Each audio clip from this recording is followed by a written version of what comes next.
Broadcasting from the headquarters in the capital, it's ERi-TV, dear viewers, and these are the ones that have made the major stories for today. Workshops on integrated agricultural development held in the Gashwarka region. Monetary support extended to families of martyrs. Nigeria projects a 4.6% GDP growth for 2025. And 36 dead and 100 families left homeless due to a landslide in Colombia. On your local reports, workshops focusing on ensuring nutritious food for all and everywhere, as well as promoting integrated family agricultural activities, small and medium-scale agro-businesses and small productive farm plots were conducted in the 13 subzones of the Gashwarka region. During the workshops, extensive discussions were held on the importance of integrated effort by the National Union of Eritrean Women, the National Union of Eritrean Youth and Students, and the Ministry of Agriculture in implementing the 2024-2028 five-year strategic plan. The discussions also emphasized the significance of integrated agricultural activities compared to individual efforts. Mr. Tesfai Negash, head of planning and statistics at the Ministry of Agriculture, stated that the objective of the workshop was to enhance the understanding of youth and women regarding the importance of integrated agricultural activities and to enable them to play a crucial role in ensuring access to nutritious food for all.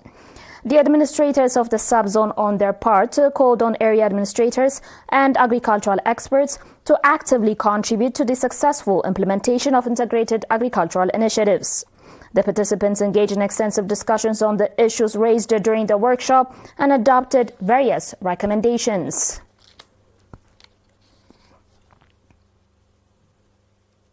In other news, the Office of the National Union of Eritrean Women in the Maitamanai subzone have extended monetary support to 10 families of martyrs. The support was provided in connection with International Women's Day. The beneficiary families were identified by their respective administrative areas. Mr. Aga Antonios, head of the office branch, emphasized that supporting the families of martyrs should not be left to the government alone and called on all citizens to contribute to the initiative. The beneficiary families, while commending the support they continue to receive from the government and the public, stated that the initiative reflects the deep respect and honor the Eritrean people hold for their martyrs. Still with your local reports, a 3-month sign language training program was provided to 82 students of Asmara Technical School. Highlighting the significance of the training in assisting citizens with hearing impairments in their daily lives, Mr. Lamik Kiflemariam, a sign language trainer, called for increased support for individuals with hearing impairments. Mr. Samara Warade, director of the school, noted that the students have developed the ability to communicate with individuals with hearing impairments and encouraged them to continue improving their sign language skills through practical application. Mr. Walde Mikael Sele, chairman of the National Association of Hearing Impaired, provided a briefing on the association's ongoing efforts to expand the training program nationwide.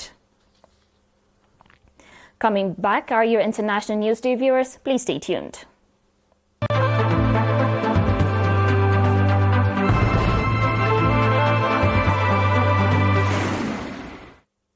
Welcome back. Yesterday, March 11, the Nigerian government expressed optimism that the country's economy would expand by at least 4.6% in 2025, up from 3.19% in 2024. Unveiling a comprehensive economic plan for sustainable development in the capital of Abuja, Minister of Finance and Coordinating Minister of the Economy, Well Eden, said macroeconomic stability remains a priority, with exchange rate stability, trade surplus and increased oil production positioning the country as a stronger global player. The National Bureau of Statistics earlier reported that the gross domestic product (GDP) expanded by 3.84% year-on-year in the fourth quarter of 2024, up from 3.46% in the previous quarter. On your final report, 36 people were killed and 100 families were left homeless due to a landslide in southern Colombia's Nariño department. Local authorities confirmed this on Monday. The rains have left emergencies in several cities, but the most devastating occurred in the community of El Encano in the city of Pasto, where a landslide claimed the lives of 4 people and left serious damage. Luis Alfonso Escobar, governor of Nariño, said this on social media platform X. The landslide impacted more than 400 families, making several roads impassable and causing the collapse of 3 aqueducts. According to the governor, authorities were working on clearing roads of debris and supplying drinking water with tanker trucks. In the city of La Cruz, 100 families were also affected by flooding and 3 pedestrian bridges were swept away.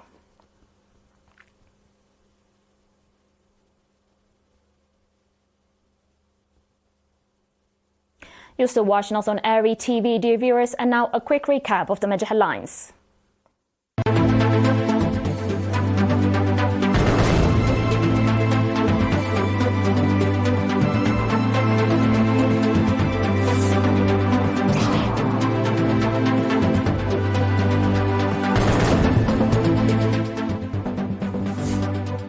Nigeria projects a 4.6% GDP growth for 2025.